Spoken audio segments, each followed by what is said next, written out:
como sempre, breves comentários, né, sucintos e, quem sabe, úteis. Gostaria de ler um pequeno trecho de Giovanni Reale aqui, introdução de um livro dele. Saber dos Antigos, terapia para os tempos atuais. Deserto e vazio, e as trevas à beira do abismo. Eis o que dizia o poeta T.S. Eliot. Mas esse desespero nobre e solene tornou-se hoje lugar comum.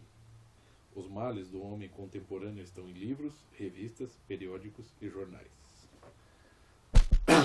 Então, quer dizer agora que, né, o senhor Roberto Requião e a senhora Benedita da Silva decidiram andar de mãos dadas com Che Guevara e, assim como Che Guevara, né, vamos dizer assim, enunciar palavras, né, vamos dizer assim, frases, né, que de certa forma apenas, vamos dizer assim, confirmam, né, ou endossam aquilo que o Che Guevara, né, já havia declarado, ou seja, o revolucionário deve ser uma fria e seletiva máquina de matar, pero não perder la ternura jamás, não é mesmo? Então, quer dizer, os três andando de mão dadas agora. E naquela reunião na Universidade de Brasília, você vê assim, aquele bando, né, de petistas, tanto deputados quanto militantes, aí na bancada, né, encabeçando a bancada, né, destacando-se ali, Roberto Requião e Benedita da Silva, e à frente da bancada você tem assim, uma bandeira do Brasil e uma bandeira do PT, como se os dois se equivalessem, né? Quer dizer assim, e a tendência dessa gente é que dessa equivalência passe um a prevalecer sobre o outro, ou seja, de preferência que o PT prevaleça sobre, né, o emblema do PT prevaleça sobre o emblema do Brasil, né? Quer dizer, o que esses dois políticos soltaram lá, de forma verbal, né, a gente não pode dizer que aquilo é um peido vocal, como diria Olavo de Carvalho, mas aquilo não é só uma declaração de guerra, aquilo é incitação ao crime, né? Aquilo é uma coisa condenável constitucionalmente, aquilo é coisa para se assim, empreender imediatamente, né? Assim, incontinente para a cadeia, porque isso é incitação ao crime, isso é delinquência, né? Que são pessoas que, não estando preparadas para o diálogo durante toda a vida, né, no momento em que se sentem pressionadas, né, encurraladas, né, começam a soltar suas garrinhas, né? Ah, mas o Requião foi sempre um bom debatedor, né, durante os processos eleitorais. Ele debatia com quem? Com quem tinha menos capacidade do que ele. Era só isso, né? O Requião é um covarde. E que eu fico pensando assim, por exemplo, quando a gente, aqui no Brasil, como o professor Olavo de Carvalho falou, né, e falou e escreveu, né, em diversos artigos, essa é a tragédia do estudante sério, né, aqui no Brasil. Quer dizer, quando nós vamos estudar, né, quando um estudante vai estar numa escola ou estar numa universidade, né, vamos dizer assim, recebendo uma formação intelectual, né, de fato, ao que ele tem que ser conduzido? À busca do conhecimento, à sabedoria. É isso que se ensina na filosofia. Agora, vamos dizer assim, quando a gente estuda, por exemplo, a história da filosofia ocidental, né, buscando as boas referências, por exemplo, Olavo de Carvalho, Mário Ferreira dos Santos, Giovanni Reale, Paul Friedlander, enfim, né? O que a gente estuda sobre a biografia de Sócrates, a biografia de Platão, né? Que Sócrates justamente consagrou a sua vida. Ele deu a sua vida em sacrifício em prol do quê?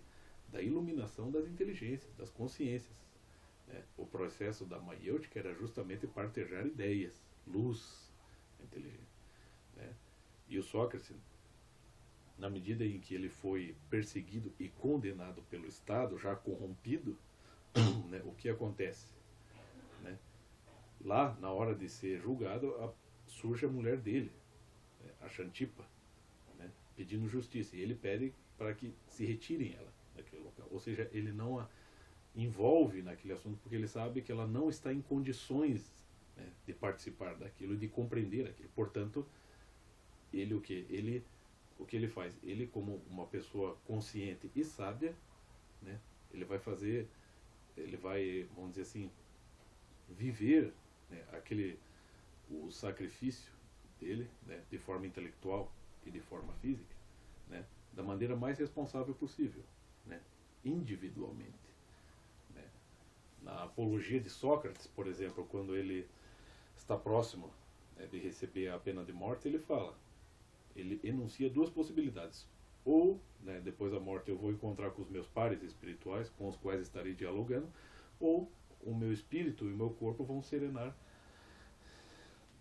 aos poucos e eu vou entrar num sono eterno. Ou seja, naquele momento, ele entrega o espírito nas mãos de Deus. O abrigo dele ali é o abrigo divino. É naquele momento que ele, vamos dizer, intui que é sempre assim, vamos dizer, as tradições religiosas, né, ou a intuição do fundamento real do que seria a presença do divino, né, no interior do homem, é isso que traz o acolho, é isso que traz a verdadeira iluminação, é isso que traz a verdadeira, vamos dizer assim, a verdadeira defesa do indivíduo, de cada indivíduo.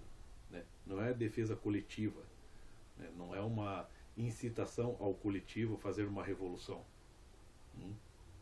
Agora, quando estudamos as obras de Karl Marx, bom, lá você pega, por exemplo, a noção de mais-valia, né, que ele propõe, porque o Karl Marx propõe uma outra versão da história, uma versão apenas horizontal e econômica. Né? Todo o resto é apenas uma estrutura superficial, a superestrutura, a superficial, porque a infraestrutura, a base, ela é econômica. Todo o resto, a vida espiritual, a vida intelectual, são meras contingências da história. Né? Ou seja, ele relativiza tudo que é fundamental e põe exatamente aquilo que é contingente como a base.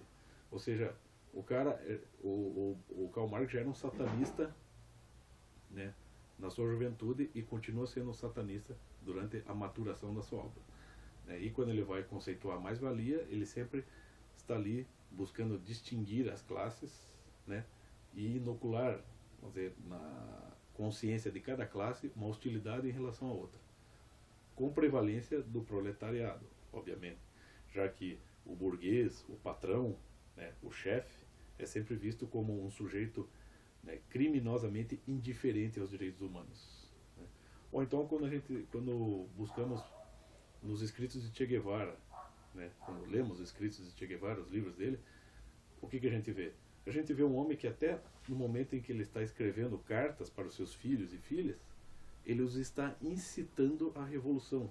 Ou seja, ele os está convocando, né, de certa forma, à luta armada. Ou seja, a abdicarem da sua consciência, da sua individualidade, da sua responsabilidade, né, da sua formação, né, para se engajarem na consciência marxista. Ou seja, aquela consciência que vai anular e alienar o indivíduo, né, e vai torná-lo um militante que, na melhor das hipóteses, vai causar tumulto, né, vai causar danos ao próximo e a si mesmo, né, além de não chegar a lugar nenhum, né, a não ser servir ao Estado e depois ser descartado pelo Estado comunista, pelo Estado totalitário. Então, quando, vamos dizer assim, Benedita da Silva e Requião soltam essas frases, né, e esses jargões do tipo sem derramamento de sangue não haverá redenção, e lá que surge todo aquele coro, né, assim, todo de pessoas, de militantes, todos extasiados, né, gritando os imperialistas que se cuidem porque a América será socialista. Eles já estão começando a incitar o ódio e a intolerância já naquele momento, e já naquele momento se constitui um crime. Portanto, Roberto Requião, Benedito da Silva e Che Guevara estão andando de mãos dadas.